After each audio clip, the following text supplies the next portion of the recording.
ठीक है। हम सर्विस कैसे करते हैं? आप लोगों को कितना ऑटोमाइज करता है? सब मैकेनिकल।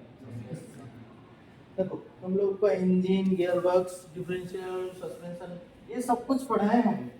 कुछ कुछ एक ऑटोमोबाइल एक चैप्टर रहता है ना, उसमें ये सब चीज पढ़ा है। ये सब चीज मेरे को डिस्कस नहीं करनी है, ये आप लोग ऑलरेडी डिस्कस कर लीजिए। जब तक आप मतलब फ्लोर में नहीं आओगे, प्रैक्टिकली नहीं आओगे, तब तक आपको कुछ समझ नहीं आएगा। वो पढ़ लिए, वो जो पढ़े हो वो बहुत पुराना है, टेक्नोलॉजी बदल गई है। और ऑटोमोबाइल सेक्टर में डे टू डे लाइफ में हर दिन कुछ ना कुछ चेंज होता है। अभी जो मैकेनिकल चीज है ना, अभी छूट गया है। अभी जितना भी मशीन हो या ऑटोमोबाइल हो, इसमें मैकेनिकल बहुत सारे चीजें छूट दिया है, 30% में रह गए।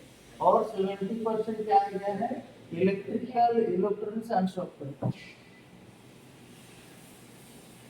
ठीक है, अभी उसके ऊपर हमको जाना है। देखो अगर आप कुछ मैकेनिकल में कोई सेक्टर में आप जा रहे हो, फिर भी ये सब चीज आपको आएगा। कहीं पे आप मशीन में काम करोगे, इलेक्ट्रिकल, इलेक्ट्रॉनिक्स, सॉफ्टवेयर सब। मगर ऑटोमोबाइल में आपको बहुत सारे चीज जो दूसरे फील्ड में नहीं मिलेंगे। ठीक है, मैं आपको इंजन गियर रोड के ऊपर कुछ नहीं बोलूंगा, सिर्फ आपको एक इंट्रोडक्शन दूंगा हमारा सर्विस कैसे होता है। और मेन वाइटल चीज है ना, BS6 के ऊपर आपको बताऊंगा। ये BS6 क्या है? गाड़ी कोई कोई गाड़ी बाइक वगैरह यूज करते हो, ये BS6 नॉर्म्स क्या है इसके ऊपर मैं बताऊंगा। और ये बाकी सब चीजें ना आपको धीरे धीरे पता चल जाएगा, कोई फील्ड में जाओगे या क्लासेस वगैरह करोगे, ये सब कुछ पता चल जाएगा। और BS6 अभी वाइटल है, क्योंकि 5 साल हो गया हमारा लॉन्च हो गया, 2020 अप्रैल को लॉन्च। ठीक है, अभी छोटा इंट्रोडक्शन देता हूँ। गाड़ी हम कैसे लेते हैं, सर्विस करके कैसे निकालते हैं, उसमें कौन कौन चीज़ें होता है और कौन कौन क्या काम करता है। पहले कस्टमर गाड़ी लेके आया, हमको उसका प्रॉब्लम बताया, किसको बताएगा? पहले गेट में एंट्री किया तो हमारे वहाँ पे सर्विस एडवाइजर रहे, सर्विस एडवाइजर या RM, वो क्या करेगा, गाड़ी को रिसीव करेगा, कस्टमर का कंप्लेंट नोट करेगा। फिर कस्टमर का कंप्लेंट नोट होने के बाद हमारा क्वालिटी कंट्रोल रहता है, वो क्या करेगा, गाड़ी को ट्रायल करेगा, एक्चुअल में गाड़ी में वो प्रॉब्लम है या नहीं है। उसके बाद वो नोट करेगा जो प्रॉब्लम कस्टमर ने बताया है, एक्चुअल में वो प्रॉब्लम है और उसका सोल्यूशन को बताया है। सपोज कस्टमर का कंप्लेंट में गाड़ी का फ्रंट से नॉइज आ, जब तक हम चलाएंगे नहीं तब तो समझ में नहीं आएगा। हमारा क्वालिटी कंट्रोल है, उसको गाड़ी को चलाएंगे, चलाने के बाद वो नोट करेंगे हाँ कंप्लेंट सही है, और फ्रंट साइड से जो नॉइज आ रहा है, लेफ्ट से आ रहा है या राइट से आ रहा है या कितने स्पीड में आ रहा है, या गाड़ी का गियर शिफ्टिंग के टाइम आ रहा है, ये बताए वो नोट करेंगे। उस हिसाब से गाड़ी जब फ्लोर में आएगा, फ्लोर में हमारा फ्लोर इंचार्ज रहता है, जो फ्लोर मैनेजर जिसको बोलते हैं, वो क्या करता है, वो चीज़ को समझाता है किसको, टेक्नीशियन को। भाई ये गाड़ी ये कंप्लेंट ले आया है, तुम लोग किसी ने ये लिखा है, इस हिसाब से तुम काम करो। वो चेक करके फाइंड आउट कर लेगा इसमें ये प्रॉब्लम है, इसको रिप्लेस करना पड़ेगा, रिपेयर करना, जो भी सोल्यूशन हो गया। उसके बाद क्या किया, टेक्नीशियन हैंड ओवर कर दिया किसको, जॉब कर हमारा फ्लोर कंट्रोल, सर ये जो काम मेरे को दिए थे क्लोज हो गया, आप फिर से ट्राई, फिर से क्वालिटी कंट्रोल क्या करेगा, ट्रायल करेगा। ठीक है, ट्रायल करने के बाद गाड़ी ओके हो गया तो कस्टमर को रेफरेंस चला जाएगा, सर आपका गाड़ी ये प्रॉब्लम था, हम लोग ये रिप्लेस किए, ये रिप्लेस करने के बाद गाड़ी प्रॉब्लम सॉल्व हो गया, आप आपकी गाड़ी लीजिए। उसके बाद बिलिंग प्रोसेस होगा, डिलीवरी प्रोसेस होगा। ये इस तरह से काम होता है। इसमें बहुत सारी चीज़ें आ गई। फर्स्ट गेट में गेट कीपर आ गया आपका सिक्योरिटी। उसके बाद गाड़ी अलाइन करके रखने के लिए आदमी आ गया। दूसरा आ गया सर्विस एडवाइजर। चौथा आ गया QC, QC के बाद floor controller, floor controller technician, technician के बाद फिर एडवाइजर, फिर बिलिंग प्रोसेस पे कैसे ऐसे होता है। और मेन चीज़ क्या हो जाता है, अगर कोई इस तरह का प्रॉब्लम मिल जाता है तो यहाँ पे सोल्यूशन हमारे फुट लेवल में नहीं हो पाता, जो हम क्लाइंट को बताना पड़ता है, कि हमारे ऊपर जो टेक्लाइनर लोग बैठे हैं उनको बताना पड़ता है। वहाँ पे क्या है ना, गाड़ी डिले हो जाता है, उनके साथ कम्युनिकेशन करके गाड़ी को शॉर्ट आउट करके देंगे। प्लांट से कोई नहीं आएगा यहाँ पे शॉर्ट आउट करके, शॉर्ट आउट हमको ही करना है। मगर उनसे कोऑर्डिनेशन करते हैं। ये एक सर्विस का पार्ट है, जैसे आफ्टर सेल सर्विस कैसे होती है। मैं आपको एक चीज बताया ना, BS6 के बारे में बताया, बोलो ये BS6 नॉर्म क्या है।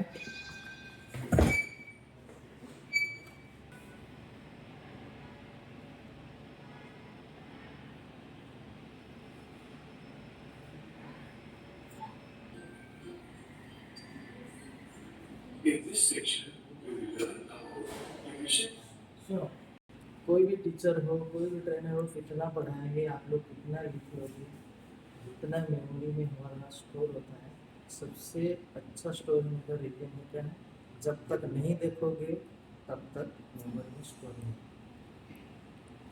ठीक है, ये जो वीडियो वगैरह हम लोग देखते हैं, कोई भी चीज़ है, ये नहीं है पिक्चर वगैरह, तो जब तक नहीं देखेंगे तब तक जो हमारा ये जो लिसनिंग और हमारा जो स्टोरेज कैपेसिटी है और उसको फिर रिफ्लेक्शन जो भी करते हैं, एक होता है। कोई भी चीज़ पढ़ोगे ना, आज जो चीज़ पढ़े फिर इसको कल उसको फिर रिवाइज करना है।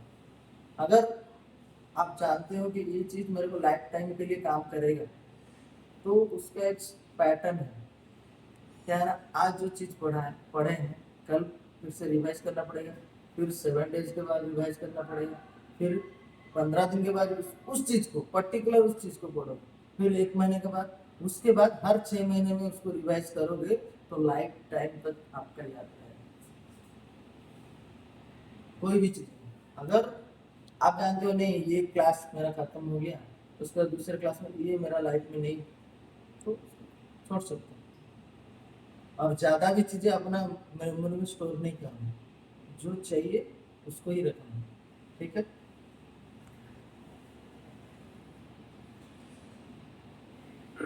Implementation, prototype and effects. What is BS6? Difference between BS4 and BS6 fuel and tackling BS6. समझ में नहीं आएगा तो since invention of the motor car in 1886, many companies had started to make the cars. With the use of many cars on road, it caused a new problem, that is air pollution. So, to control this air pollution, in 1991, European Union started to give some guidelines and standards to all car maker companies. These norms had given some permissible limit on harmful gases such as nitrogen oxide, hydrocarbon, particulate matter, carbon monoxide, and carbon dioxide. Each car maker must follow these norms. It is called as Euro 1 standard. Euro 1 was implemented in all over India on 1st June 1999, and it is called as India 2000 or Bharat Stage 1. The difference between Euro standards and Bharat stages are the permissible limits are same, but the day cycles are different. Implementation. Let us see what are the Euro norms and BS norms implementation. In 1992, Euro norm 1 was implemented. यहाँ तक समझ में आया? क्या समझ में आया?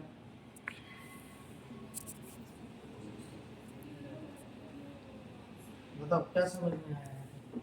कोई एक खड़े होकर बताओ।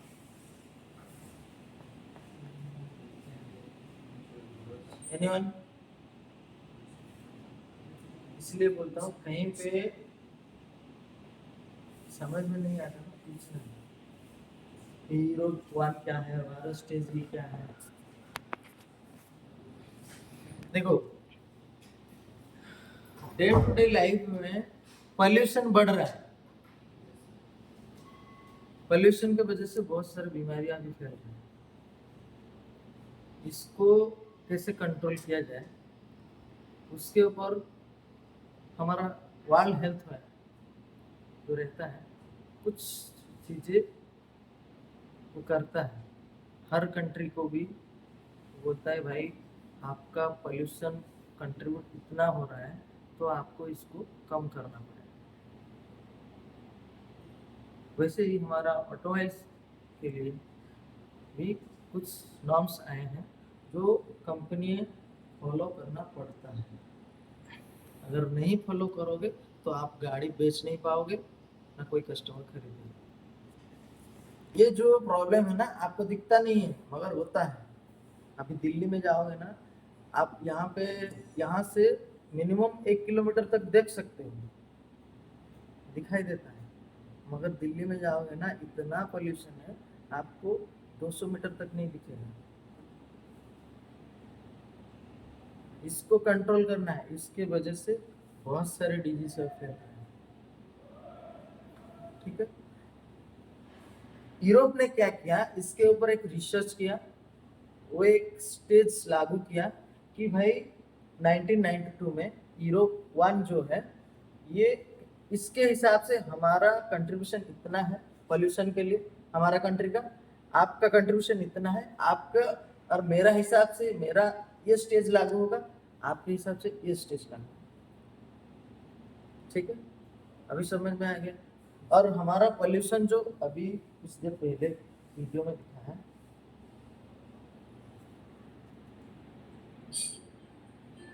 emission standard. Since invention of the motor car in 1886, many companies had started to make the cars. With the use of many cars on road, it caused a new problem, that is air pollution. So, to control this air pollution, in 1991, European Union started to give some guidelines and standards to all car maker companies. These now had given some permissible limit on harmful gases such as nitrogen oxide, hydrocarbon, particulate matter, carbon monoxide, and carbon dioxide. देख रहे हो ना, बहुत सारे gases इसके साथ में निकलता है, जो एक्चुअल में बहुत इफेक्ट पड़ता है हमारा बॉडी में। यही सब gases, carbon dioxide, carbon monoxide, hydrocarbon, PM, NOx, सबसे हार्मफुल गैसेस थे नॉक्स, नाइट्रोजन ऑक्साइड। ठीक है, अभी जो काम चालू हो रहा है ना BS6 में, ज्यादातर काम नॉक्स को कैसे कम करें। ठीक है,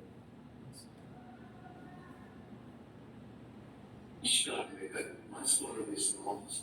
It is called as Euro 1 standard. Euro 1 was implemented in all over India on 1st June 1999 and it is called as India 2000 or Bharat Stage 1. The difference between Euro standards and Bharat stages are the permissible limits are same, but the day cycles are different. Implementation. Let us see what are the Euro norms and BS norms implementation. In 1992, Euro norm 1 was implemented. After 4 years, in 1996, Euro 2 was implemented. In 2000, Euro 3 was implemented. In 2005, Euro 4 was implemented. In 2009, Euro 5 was implemented. And currently, Euro 6 is going on and it was started in the year 2014. Let us see the guidelines for Bharat state implementation. European norms have been directly copied in India in year 2000 and named as Bharat Stage 1. In 2005, Bharat Stage 2 was implemented and the reference was taken from Euro 2 standards. After 5 years, in 2010, Bharat Stage 3 was implemented and the reference was taken from Euro 3. Currently, in India, BS4 is implemented and it was started in 2017 and the reference was taken from Euro 4. We are running far behind of Euro standards. The gap between Euro 4 and BS4 is around 12 years. So, Indian government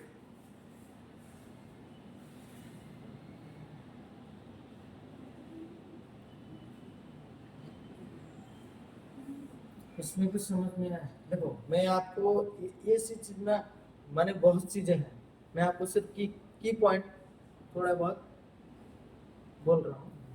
यहाँ पे देखो, Europe में क्या हुआ, 2005 में लागू हो गया था BS4, यूरो 4 जो हमारा लागू हुआ 2017 में। Hello directly. The implementation date is 1st April 2020. Of India has decided that the registration of BS4 vehicles will not be allowed after April 2020. Pollutants and defects. Any substance that makes the environment dirty is a pollutant. There are engine pollutants and tailpipe pollutant. In petrol, there is gasoline and diesel vehicles. The pollutant amount may be different. The major carbon pollutants are hydrocarbons, that is HC, carbon monoxide, that is CO, nitrogen oxide, that is NOx, particulate matter, that is PM, carbon dioxide, that is CO2, and sulfur dioxide, that is SO2. Hydrocarbons are partially burned fuel. Carbon monoxide are the जो gases निकलता है exhaust gas, कौन सा gases किसके साथ chemical reaction करके क्या निकलता है, उसको वो जो गैस निकलता है हमारे ह्यूमन बॉडी के ऊपर क्या इफेक्ट डालता है वो जानना भी जरूरी है। ठीक है, incomplete combustion. Nitrogen oxides are created when the nitrogen in the air reacts with the oxygen at high temperature and pressure. Particulate matter are also called as ये देखो nitrogen reacts oxygen high temperature. जब engine का combustion होता है, engine के बारे में पता है ना, थोड़ा बहुत तो पता होगा। जब कंबशन चैम्बर में कंबशन होता है उसके बाद जाके एक पावर जनरेट होता है, वहाँ पे जो टेम्परेचर रहता है, कितना टेम्परेचर, मिनिमम 1000 से ऊपर। उच्च तापमान में अगर नाइट्रोजन ऑक्सीजन के साथ केमिकल रिएक्शन करेगा तो वहाँ पे क्या जनरेट होगा, नाइट्रोजन ऑक्सीजन। ठीक है,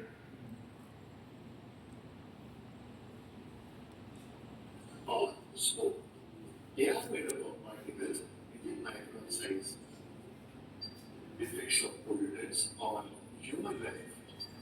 Hydrocarbons like HC can cause other effects like coma, irregular heart rhythms. Hydrogen क्या प्रॉब्लम करता है हमारा ह्यूमन बॉडी में, coma, heart disease, kidney damage, liver problem, इसके वजह से हो रहा है। हम लोग सोच रहे थे हम तो खाना तो अच्छा खा रहे हैं, खराब चीजें कुछ यूज नहीं कर रहे हैं, फिर भी हमारा किडनी डैमेज हो जा रहा है, लिवर डैमेज हो जा रहा है, हार्ट का इशू आ रहा है। किसके वजह, इसके वजह, ये दिखता नहीं है मगर होता है। ठीक है, Damage to kidneys or liver. Carbon monoxide, that is CO, is highly toxic to human and blocks oxygen uptake. Nitrogen oxide, that is NOx, inflames the lining of the lungs and it can second number क्या होता है, इसका मतलब क्या है, इसका मतलब क्या है,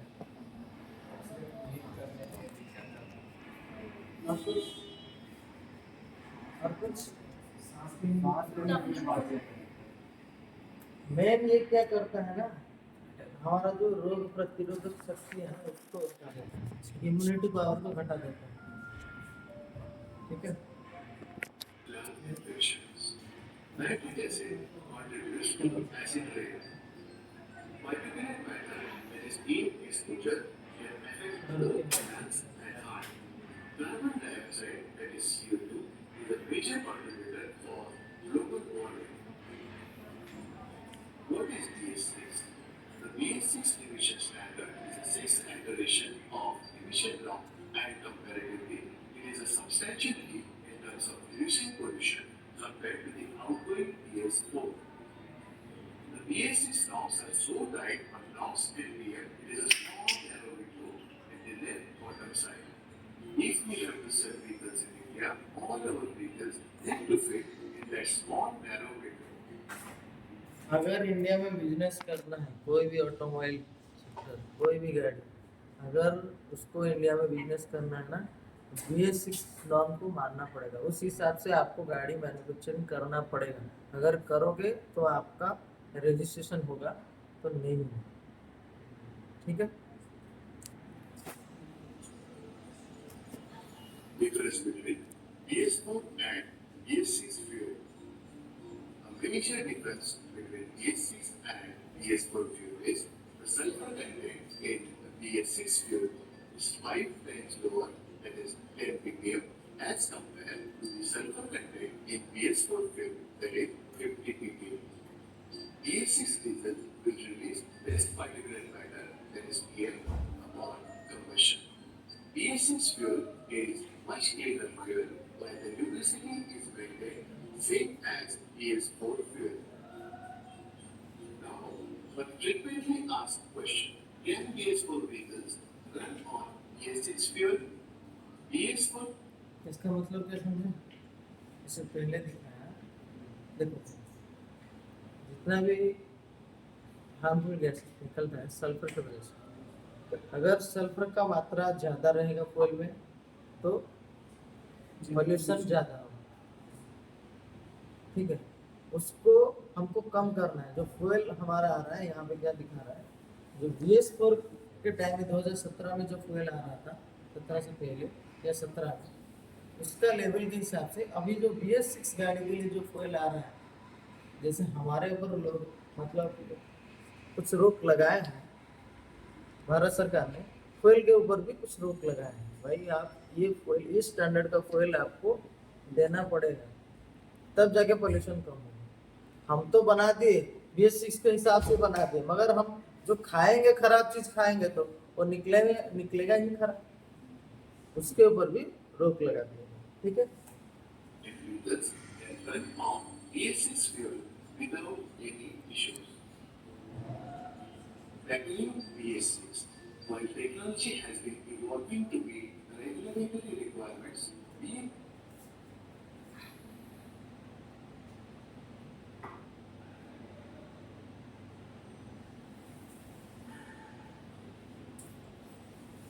ये दिख रहा है BS6 से क्या क्या चेंजेस आते हैं, क्या क्या चेंजेस हुआ है। ओके, देख लो।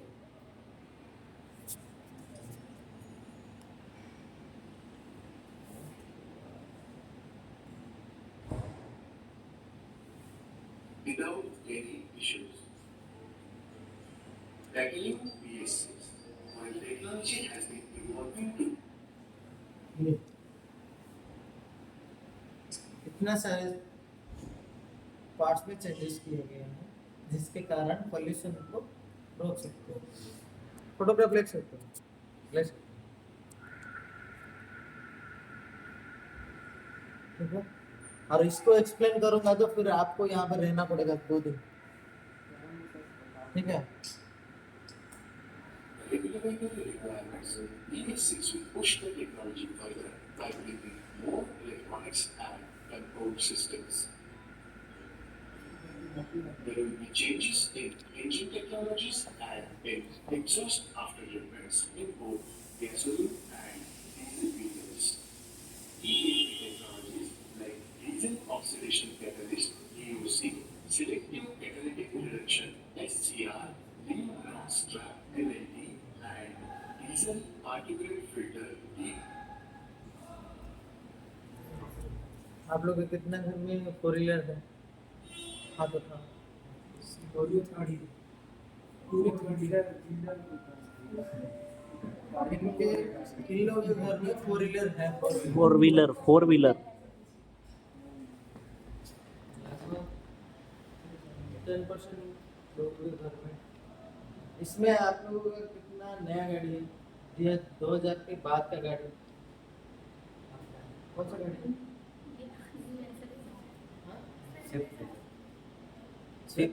Swift Dzire okay, petrol diesel गाड़ी में इतना सारा चेंजेस कर दिए गए हैं। EAT सिस्टम, EAT मतलब एग्जॉस्ट आफ्टर ट्रीटमेंट, लिखा है ना EAT, आप पूछ नहीं रहे हो, मैं बता रहा हूँ। इसमें लिखा है EAT, EAT का फुल फॉर्म क्या है? एग्जॉस्ट होने के बाद कंबशन चैम्बर से निकलने के बाद जो गैसेस, उसके ऊपर हम लोग क्या ट्रीटमेंट कर रहे हैं, ये सारे चीजें। ठीक। will appear in diesel vehicles, whereas EV catalytic converter will appear. ये आ गया आपका पेट्रोल। पहले कैटालिटिक कन्वर्टर था, उसके बाद BS4 में 2 वे कैटालिटिक कन्वर्टर हो गया, अभी 3 वे कैटालिटिक कन्वर्टर। ठीक। सही क्या? Gasoline हाँ, vehicles. ये क्या होता है, कोई चीज को हम कोई, अगर वाटर को हम प्यूरिफायर लगाते हैं ना, वो कोई कोई कंपनी बोलता है इसमें सिंगल फिल्टर है, डबल फिल्टर है, ट्रिपल फिल्टर है। जो फिल्टरेशन बढ़ा देते हैं तो पानी का जो फिल्टर ना उस हिसाब से होता रहेगा। ठीक है, वैसे ही है ये कैटालिटिक का 3 वे, इसमें 3 स्टेप रहता है जो एग्जॉस्ट में जितना भी पोल्यूटेंट आता है उसको रोकने के लिए। ठीक है, हो गया ये कंप्लीट। ठीक है।